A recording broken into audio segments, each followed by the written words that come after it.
ഒരേ പ്രശ്നങ്ങളും അനുഭവങ്ങളും വികാരങ്ങളും ജീവിതത്തിൽ വീണ്ടും വീണ്ടും ആവർത്തിക്കുന്നതായിട്ട് നിങ്ങൾക്ക് തോന്നുന്നുണ്ടോ? ഈ ആവർത്തനത്തെയാണ് നമ്മൾ പാറ്റേൺ എന്ന് പറയുന്നത്. പാറ്റേൺ ഷിഫ്റ്റ് എന്ന് പറയുന്ന ഒരു കാര്യത്തെ കുറിച്ചാണ് നമ്മൾ ഇന്നു മുതൽ സംസാരിച്ചു തുടങ്ങുന്നത്. Pattern shift begins by recognizing what repeats and shapes life. Pattern shift. പാറ്റേണുകൾ എന്നാൽ എന്താണ്? എന്തിനെല്ലാം നമുക്ക് പാറ്റേണുകൾ കാണാനാകും? എന്തുകൊണ്ട് പാറ്റേണുകളെ മനസ്സിലാക്കണം? ഈ 3 കാര്യങ്ങളാണ് നമ്മൾ ഇന്ന് പരിശോധിക്കുന്നത്. നമുക്ക് നോക്കാം. ഏവർക്കും നമസ്കാരം. ശുഭകരമാകട്ടെ ഈ ദിനം, സന്തോഷകരമാവട്ടെ, സൗഖ്യകരമാകട്ടെ, അനുഭവങ്ങളും അനുഭൂതികളും നമ്മെ ഏവരെയും നയിക്കുമാറാകട്ടെ.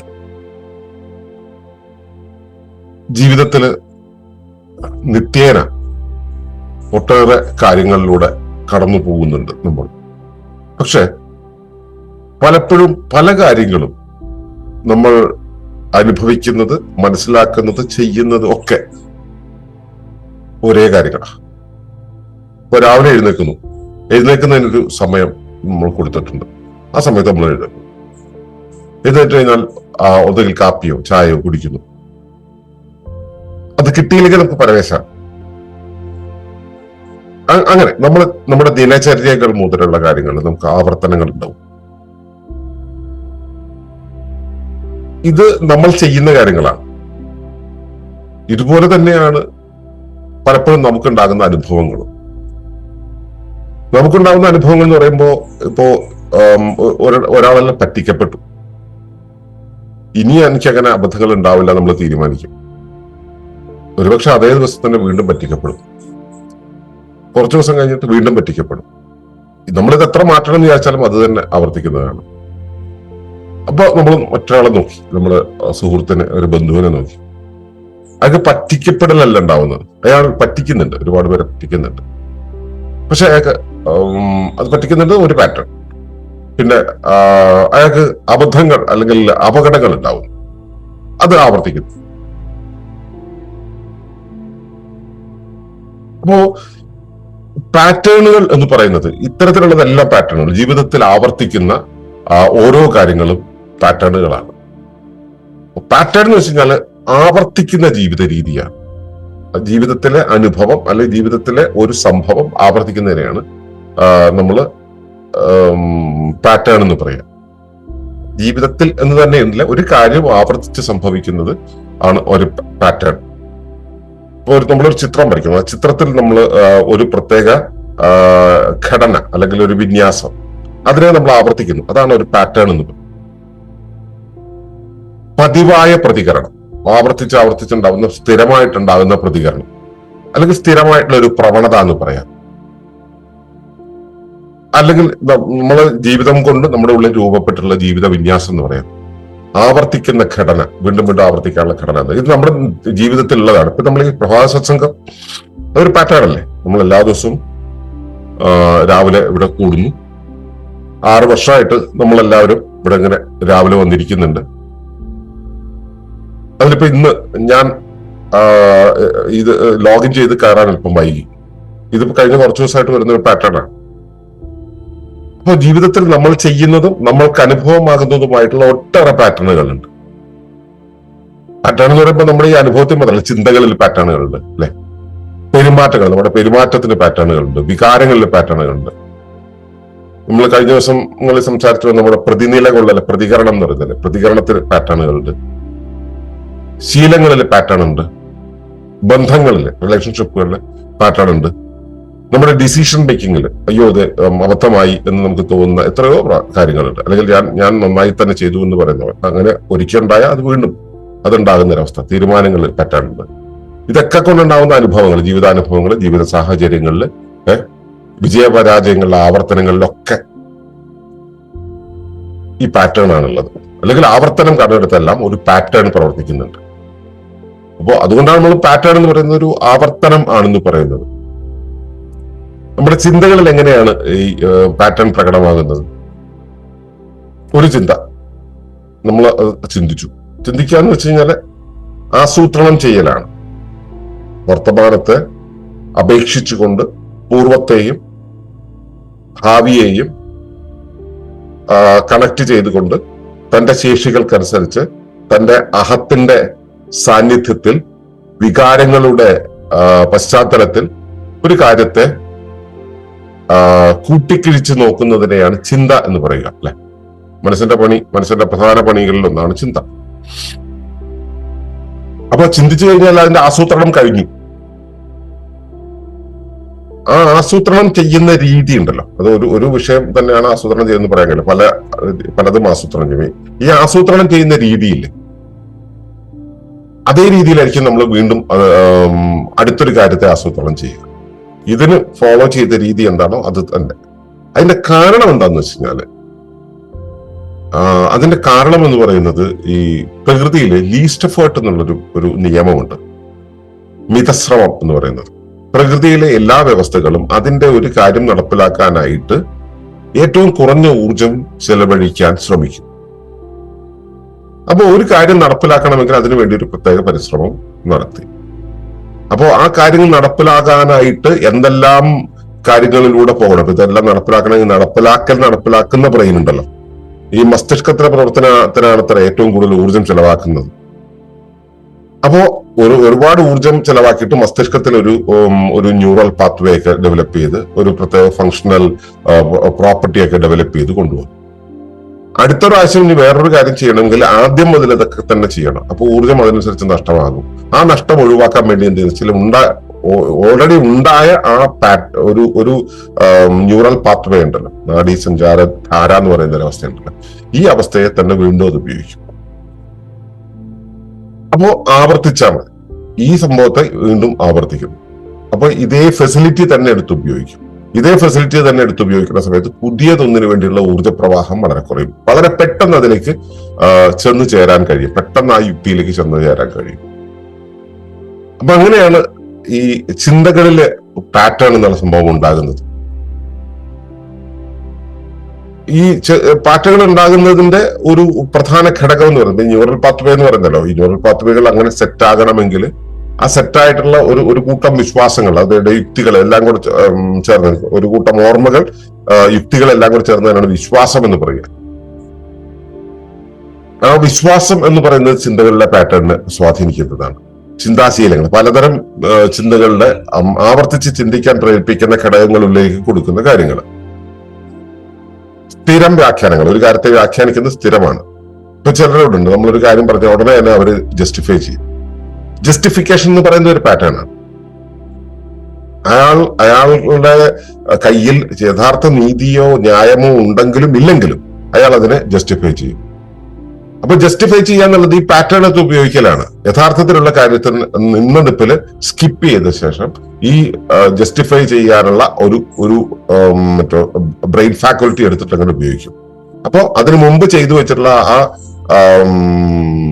വിയോജിപ്പ് പ്രകടിപ്പിക്കാൻ, ജസ്റ്റിഫിക്കേഷൻ അവതരിപ്പിക്കാൻ വേണ്ടി ഉപയോഗിച്ച ന്യൂറൽ പാത്വേകളും ഫെസിലിറ്റീസും എല്ലായിടത്തും ഉപയോഗിക്കുന്ന സമയത്ത് യഥാർത്ഥത്തിൽ അവിടെ ഉണ്ടാകുന്ന സംഭവ വികാസത്തെ അഡ്രസ് ചെയ്യുക പോലുമില്ല, ജസ്റ്റിഫിക്കേഷൻ മാത്രമേ സംഭവിക്കാം.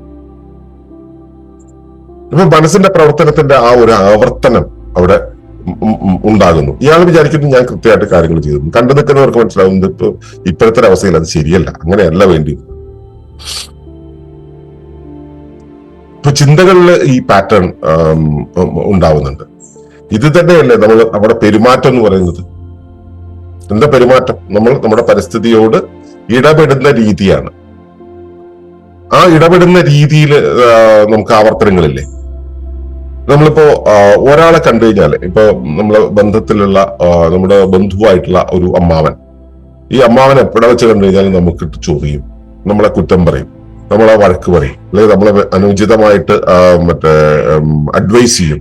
അപ്പൊ അങ്ങനെയൊക്കെ ഉണ്ടാവുന്ന സമയത്ത് നമുക്ക് അയാളോടൊരു വിയോജിപ്പുണ്ടെന്നിരിക്കട്ടെ, ഇയാളെ നമ്മൾ എവിടെ കാണുമ്പോഴും ഇയാളുണ്ടെന്ന് അറിയുമ്പോഴും ഒക്കെ നമ്മൾ ആ മൂഡിലേക്ക് അങ്ങ് കയറും. നമ്മുടെ പെരുമാറ്റം ആ രൂപത്തിലായിത്തീരും. അപ്പൊ ആവർത്തിക്കുന്ന പ്രവർത്തനങ്ങൾ എന്നുള്ളത് ഒരു പാറ്റേൺ ആണ്. നമ്മുടെ പെരുമാറ്റം പലപ്പോഴും ശീലം കൊണ്ടുണ്ടാവുന്ന ഒരു പെരുമാറ്റം. നമ്മളൊരു അമ്പലത്തിൽ കയറാണ്, അമ്പലത്തിൽ കയറുമ്പോ അതിന്റെ നട തൊട്ട് തൊഴുന്ന ഒരു ശീലം നമുക്ക് ഉണ്ടെന്നിരിക്കട്ടെ. നമ്മൾ എപ്പോ അമ്പലത്തിൽ പോകുമ്പോഴും നമ്മൾ ഈ ഒരു പരിപാടി ചെയ്യും. അത് പെരുമാറ്റം ശീലിച്ചതാണ്. ശീലം എന്ന് വെച്ച് കഴിഞ്ഞാൽ ശിക്ഷിതാവബോധത്തെ രൂപപ്പെടുത്തിയെടുത്തതാണ്. നമ്മൾ പലപ്പോഴും നമ്മുടെ സെലക്ഷൻസ്, നമുക്ക് ഇന്നത് വേണം ഇന്നത് വേണ്ട, ഞാനിപ്പോ ഒരിടത്തേക്ക് പോവുകയാണ്, പോകുന്ന സമയത്ത് ഞാൻ ഇന്ന തരം ഡ്രസ്സേ ഇടുള്ളൂ എന്നുള്ള തെരഞ്ഞെടുപ്പ്, അത് പെരുമാറ്റത്തിന്റെ ഭാഗമാണ്. പ്രതികരിക്കുന്ന രീതി, നമ്മൾ എങ്ങനെ റെസ്പോണ്ട് ചെയ്യുന്ന രീതി, ഇവിടെ എല്ലാം തന്നെ ആ പ്രവർത്തനത്തിന്റെ ആവർത്തനം ഉണ്ടാകുന്നുണ്ടെങ്കിൽ അതാണ് പെരുമാറ്റപരമായ പാറ്റേൺ എന്ന് പറയുന്നത്. ഇതേ തന്നെ വികാരങ്ങളിലില്ലേ? വികാരങ്ങൾ എന്ന് പറയുന്നത് എന്താണ്? സാഹചര്യങ്ങൾക്കനുസരിച്ച് അനുകൂലനം ചെയ്യാനുള്ള ശാരീരിക കാലാവസ്ഥയാണ്. പരിസ്ഥിതിയുടെ കാലാവസ്ഥയുണ്ടല്ലോ, ആ കാലാവസ്ഥയോട് അനുകൂലനം ചെയ്യാനുള്ള ആത്മസ്ഥിതിയുടെ കാലാവസ്ഥയാണ് വികാരം എന്ന് പറയുന്നത്. അപ്പോ വെളിയിൽ കാണുന്ന കാര്യങ്ങൾക്കനുസരിച്ച് നമ്മൾ അവിടെ എന്ത് വരുന്നു അതിനനുസരിച്ച് ഉടനെ തന്നെ ഇവിടെ ഒരു പുതിയ കാലാവസ്ഥ ഉണ്ടാക്കിയിട്ട് അതിനെ ആവർത്തിക്കുന്നു. അതിലും ആവർത്തനങ്ങൾ വരുന്നു, വീണ്ടും വീണ്ടും അതേ അനുഭവങ്ങൾ ഉണ്ടാകുന്നു. അവിടെ എന്ത് കണ്ടു കഴിഞ്ഞാലും ആ കാണുന്നത് അത് തന്നെയാണ് നിർബന്ധമൊന്നുമില്ല, പക്ഷെ നമ്മൾ ഉടനെ തന്നെ അതാണെന്ന് അനുമാനിച്ചുകൊണ്ട് അതിനനുസരിച്ചുള്ള വികാരത്തള്ളലുണ്ടാകും. റിലേഷൻഷിപ്പുകൾ, നമ്മൾ ആ സമയത്ത് ഉണ്ടാകുന്ന ബന്ധങ്ങളിൽ നമ്മൾ ആവർത്തിക്കും. അപ്പോ സാഹചര്യങ്ങളെ പുനരാവർത്തിക്കുന്നത് വികാരങ്ങൾ കൊണ്ടാണ്. നമ്മുടെ വികാരം എന്താണോ അതിനനുസരിച്ചാണ്, അത് ആന്തരിക കാലാവസ്ഥ എന്താണോ അതിനനുസരിച്ച് ബാഹ്യ കാലാവസ്ഥ രൂപപ്പെടുത്തുക, ബാഹ്യ കാലാവസ്ഥയ്ക്ക് അനുസരിച്ചാണ് ആന്തരിക കാലാവസ്ഥ രൂപപ്പെടുക. ഇത് രണ്ടും കണക്റ്റഡ് ആണ്. ഈ ഇന്റർ കണക്ഷൻ എന്നുള്ള സാധനം പലപ്പോഴും നമ്മൾ മനസ്സിലാക്കില്ല, പക്ഷെ നമ്മൾ ഇത് റിപ്പീറ്റ് ചെയ്തുകൊണ്ട് അപ്പൊ ഇവിടെയും ആ പാറ്റേൺ തന്നെയാണ് ഉള്ളത്. എന്തുകൊണ്ടാണ് ഈ പാറ്റേണുകൾ ഉണ്ടാകുന്നത് എന്നുള്ളത് ഞാൻ പറഞ്ഞു. അത് ലീസ്റ്റ് എഫേർട്ട് എന്നുള്ളൊരു അവസ്ഥയിൽ ശരീരം പെട്ടെന്ന് അഡാപ്റ്റ് ചെയ്യാൻ വേണ്ടി ഉണ്ടാക്കുന്ന ഒരു പ്രോസസ്സാണ്. പക്ഷെ ഈ പ്രോസസ്സ് കൊണ്ട് ഉണ്ടാകുന്ന ഒരു പ്രോബ്ലം എന്താന്ന് വെച്ച് കഴിഞ്ഞാല് പലപ്പോഴും റിയാലിറ്റിയിൽ നിന്നും വിഭിന്നമായിരിക്കും പാറ്റേണിന്റെ പ്രവർത്തനം. പാറ്റേണുകൾ എടുത്തുപയോഗിക്കാൻ വളരെ പെട്ടെന്ന് ശരീരത്തിന് കഴിയും, പക്ഷെ റിയാലിറ്റി ചിലപ്പോ ഇന്ദ്രിയങ്ങൾ കണ്ടുകൊണ്ടിരിക്കുന്നത് അനുഭവിക്കുന്നതായിരിക്കില്ല. അതുകൊണ്ട് തന്നെ മസ്തിഷ്കം ഈ നമ്മുടെ യഥാർത്ഥ ബോധത്തെ തെറ്റിദ്ധരിപ്പിക്കും, എന്നിട്ടോ അനുചിതമായി പെരുമാറുകയും ഈ തെറ്റുകൾ ആവർത്തിക്കുകയും ചെയ്യും, അതിന്റെ അനുഭവങ്ങൾ ആവർത്തിക്കുകയും ചെയ്യും. പക്ഷെ ഇതെങ്ങനെ മനസ്സിലാവുക? അങ്ങനെ ഒരു പാറ്റേണിലാണ് ഞാൻ പാറ്റേണിൽ കുടുങ്ങിപ്പോയിട്ടുണ്ടെന്നുള്ളത്. നമ്മുടെ ജീവിതശൈലിയെ നമ്മൾ തിരിച്ചറിയുക എന്നുള്ളതാണ്. നമ്മൾ എങ്ങനെയാണ് ജീവിക്കുന്നത് എന്നുള്ളത് തിരിച്ചറിയുക, അതിലെ ആവർത്തനങ്ങൾ എന്തൊക്കെ വരുന്നുണ്ട് എന്നുള്ളത് ബോധ്യപ്പെടുക. നല്ലപോലെ സ്വയം നിരീക്ഷിച്ചാൽ മനസ്സിലാവും നമ്മൾ എന്താണ് ചെയ്യുന്നത് എന്നുള്ളത് കൃത്യമായി മനസ്സിലാവും. ഇത് മനസ്സിലായി കഴിഞ്ഞാലേ നമുക്ക് ഇതിന്റെ മാറ്റത്തെ കുറിച്ച് നമുക്ക് പറയാൻ കഴിയുള്ളൂ. അവിടെയാണ് ആത്മപരിഷ്കരണത്തിന്റെ തുടക്കം. ആ മാറ്റം എന്ന് പറയുന്നത് അത്ര എളുപ്പമൊന്നുമല്ല. നമ്മളിപ്പോ ഇവിടെ പറഞ്ഞ അവബോധത്തിന്റെ പല തലങ്ങൾ പറഞ്ഞല്ലോ. പ്രത്യാവബോധം, പ്രകടാവബോധം, ജാഗ്രതാവബോധം, ഉപബോധം, ശിക്ഷിതാവബോധം, സഹജാവബോധം, പരമാവബോധം, ഇങ്ങനെ ഇഷ്ടംപോലെ അവബോധങ്ങളുടെ കാര്യം പറഞ്ഞു. ഇതിൽ സഹജാവബോധത്തെയും പരമാവബോധത്തെയും ഒന്നും അനക്കാൻ പറ്റില്ല, അത് അങ്ങനെ തന്നെയാണ്. ബാക്കിയുള്ളതോ നമുക്ക് സ്വാധീനിക്കാൻ കഴിയും. നമുക്ക് ചെയ്യേണ്ടത് എന്താ വെച്ചാൽ അതിലെ പാറ്റേണുകളെ ബ്രേക്ക് ചെയ്തിട്ട് അവയെ ക്രമീകരിക്കുക എന്നുള്ളതാണ്. പാറ്റേണുകളെ ബ്രേക്ക് ചെയ്യുക എന്നുള്ളത് അത്ര ഈസിയല്ല, സൂക്ഷ്മബോധങ്ങളാണ്. സൂക്ഷ്മബോധങ്ങളെ ബ്രേക്ക് ചെയ്തിട്ടുണ്ടെങ്കിൽ അത് വളരെ ശക്തമായി പ്രതികരിക്കും. നമ്മൾ ഈ പ്രേതാനുഭവങ്ങളൊക്കെ ഉണ്ടായി എന്ന് പറയില്ലേ, പലർക്കും അമാനുഷികമായിട്ടുള്ള അവസ്ഥകളൊക്കെ ഉണ്ടായി എന്ന് പറഞ്ഞില്ലേ. സത്യത്തിൽ പ്രേതാനുഭവം മാനുഷിക അനുഭവമൊന്നുമില്ല. ഈ അവബോധ തലങ്ങൾ തമ്മിലുള്ള ആ ട്രാൻസ്പെറൻസി മാറുന്ന സമയത്ത് അതുണ്ടാക്കുന്ന ഹാലൂസിനേഷൻസ് ആണ് ഈ പ്രേതാനുഭവം എന്നൊക്കെ പറയുന്നത്. ഈ ഹാലൂസിനേഷൻ ഉണ്ടാകുന്നതിന്റെ അടിസ്ഥാനം എന്ന് പറയുന്നത് ഈ പറയുന്ന രണ്ട് അവബോധ തലങ്ങൾ തമ്മിലുള്ള വിനിമയം സാധ്യമാകാതെ പോവുകയോ തെറ്റിക്കുകയോ ചെയ്യുന്ന സമയത്ത് അവിടെ നേരത്തെ അടിഞ്ഞുകൂടിയിട്ടുള്ള യുക്തികൾ ഉണ്ടാക്കുന്ന വിഭ്രാന്തികളാണ്. അത് നമുക്ക് ഹാലൂസിനേഷനായിട്ട് നമുക്ക് വെളിപ്പെടും. നമുക്ക് പുതിയ തോന്നലുകൾ ഉണ്ടാവും, പുതിയ അനുഭവങ്ങൾ ഉണ്ടാവും, പുതിയ ശേഷികൾ ഉള്ളതായിട്ട് തോന്നും, അല്ലെങ്കിൽ പുതിയ കാര്യങ്ങളിലൂടെ കടന്നു പോകുന്നതായിട്ട് തോന്നും, നമ്മൾ വേറൊരു വ്യക്തിയായി തോന്നും, നമ്മൾ വേറെന്തിനെ കണ്ടതായിട്ട് തോന്നും, അങ്ങനെയൊക്കെ തോന്നും. അവിടെ വെളിപ്പെടുന്നത് ഈ പാറ്റേണുകൾ സൂക്ഷ്മബോധങ്ങളായിട്ട് ആക്ട് ചെയ്യുന്നതാണ്. അപ്പൊ ഈ സൂക്ഷ്മ ബോധങ്ങളായി തീരുന്ന പാറ്റേണുകളെ മാറ്റണമെങ്കിൽ നമ്മൾ എന്താ ചെയ്യേണ്ടത്? പുതിയ പാറ്റേണുകൾ ഉണ്ടാക്കണം. പുതിയ പാറ്റേണുകൾ ഉണ്ടാക്കാൻ നമുക്ക് കഴിഞ്ഞാൽ പഴയ പാറ്റേണിൽ നിന്നും പുതിയ പാറ്റേണിലേക്കുള്ള ചെറിയൊരു സ്വിച്ചിങ് നടക്കും. ആ സ്വിച്ചിങ്ങിലൂടെ നമുക്ക് കടന്നു പോകുമ്പോൾ പാറ്റേൺ ഷിഫ്റ്റ് സാധ്യമാണ്. അതിനെക്കുറിച്ചാണ് നമ്മൾ ഈ അധ്യായത്തിൽ സംസാരിക്കുന്നത് പൊതുവെ. അപ്പോ നമുക്ക് പാറ്റേൺ ഷിഫ്റ്റ് എന്നുള്ള അതിന്റെ ഒരു ആമുഖമായിട്ട് നമുക്ക് പറയാനുള്ള കാര്യം ഇതായിരുന്നു. ജീവിതം പലപ്പോഴും പാറ്റേണുകളിലൂടെയാണ് മുൻപോട്ട്, പലപ്പോഴല്ല എപ്പോഴും പാറ്റേണുകളിലൂടെയാണ് മുമ്പോട്ട് പോകുന്നത്. അത് താളാത്മകരിൽ കൂടുതലായിരിക്കും, യൗക്തികരിൽ അതിന്റെ അളവ് കുറവായിരിക്കും എന്നേ ഉള്ളൂ. അവരും പാറ്റേണുകളിൽ തന്നെയാണ്. ഇതിന്റെ ഇടയിലുള്ളവർക്കാണ് പാറ്റേൺ അല്പമെങ്കിലും അതിജീവിക്കാൻ കഴിയുക. ഈ ചിന്തകളില്, പെരുമാറ്റങ്ങളില്, വികാരങ്ങളില്, അനുഭവങ്ങളില് ഒക്കെ ആവർത്തനം സംഭവിക്കുമ്പോൾ അതെല്ലാം പാറ്റേണുകളാണ്. ജീവിതത്തെ മാറ്റണം എന്നുണ്ടെങ്കിൽ ആദ്യം പാറ്റേണുകളെ തിരിച്ചറിയുക എന്നുള്ളതാണ് കാര്യം. പാറ്റേണുകൾ മാറുന്ന സമയത്ത് ജീവിതത്തിന്റെ ദിശ മാറും, അനുഭവങ്ങൾ മാറും. അങ്ങനെ ആവർത്തിക്കുന്നത് പുതിയൊരു ജീവിതമായി മാറും. അതിനാണ് പാറ്റേൺ ഷിഫ്റ്റ് എന്ന് പറയുക. അപ്പൊ നിങ്ങളുടെ ജീവിതത്തിൽ പാറ്റേണുകൾ ഉണ്ടോ? ഉണ്ടെങ്കിൽ അവ എവിടെയെല്ലാമാണ് നിലനിൽക്കുന്നത്, അല്ലെങ്കിൽ എന്തൊക്കെയാണ് നിങ്ങൾക്ക് ഐഡന്റിഫൈ ചെയ്യാൻ പറ്റുന്നുണ്ട്, അതിൽ എന്തൊക്കെയാണ് മാറ്റങ്ങൾ വരുത്തേണ്ടത് എന്നുള്ളതൊന്ന് പരിശോധിക്കുക. ആ പരിശോധനയുമായിട്ട് നാളെ ഇതിന്റെ തുടർപാഠങ്ങളിലൂടെ കടക്കാം. അതുവരേക്കും നന്ദി, നമസ്കാരം. തുടർന്ന് കാണുന്നതിന് മുമ്പായി ഈ വിഷയം ഇഷ്ടമായെങ്കിൽ ഒന്ന് ലൈക്ക് ചെയ്യുക, കമന്റ് ചെയ്യുക, ഷെയർ ചെയ്യുക. നിങ്ങൾ പ്രകൃതിയെ ഇഷ്ടപ്പെടുന്നുവെങ്കിൽ ഈ ചാനൽ ഒന്ന് സബ്സ്ക്രൈബ് ചെയ്യുക.